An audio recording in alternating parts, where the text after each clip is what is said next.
Hi hello, இன்றைக்கி சூப்பரான ஒரு சாம்பார் செய்யலாம் வாங்க.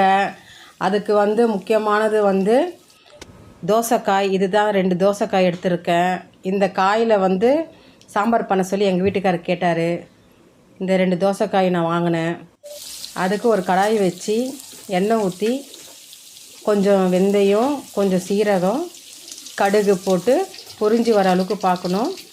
2 வெங்காயம் 2 தக்காளி கட் பண்ணி வச்சுருக்கேன். அந்த வெங்காயத்தை போட்டு கருவேப்பிலை போட்டு கூட 2 பச்சை மிளகா கீற்று போட்டு தட்டின பூண்டு இதெல்லாம் பொன்னிறமாக வரணும். அதுக்கப்புறம் 2 தக்காளி இருக்குது, அதையும் போடணும். பாருங்கள், தோசைக்காய் கட் பண்ணி வச்சுருக்கேன்.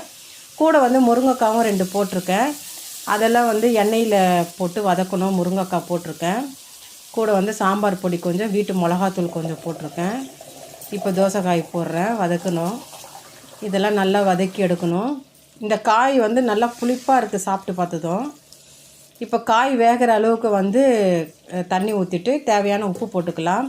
ஏற்கனவே பருப்பு வேக வச்சுட்டேன். அதில் மஞ்சத்தூளும் பெருங்காயம் போட்டு வேக வச்சுட்டேன். இருந்தாலும் எனக்கு மத்து வச்சு கடைஞ்சால் தான் ஒரு திருப்தியாக இருக்கும். குக்கரில் போட்டாலும் மஞ்சள் இருந்தாலும் எனக்கு மத்தில் கடையணும். ஒரு நெல்லிக்காய் சைஸ் புளி ஊற வச்சுருக்கேன். இப்போ வதக்கினது எல்லாத்தையும் தூக்கி குக்கரில் கொட்டிட்டு தேவையான அளவு தண்ணி ஊற்றி அந்த சின்ன புளியை கரைச்சி அதையும் ஊற்றியாச்சு.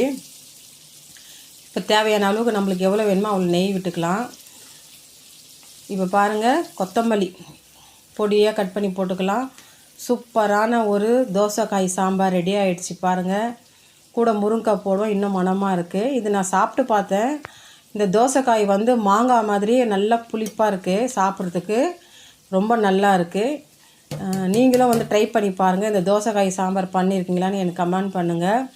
ரொம்ப நல்லது. இது வெள்ளரிக்காய் டைப்பு தான். இது சைடிஷ் மீன்.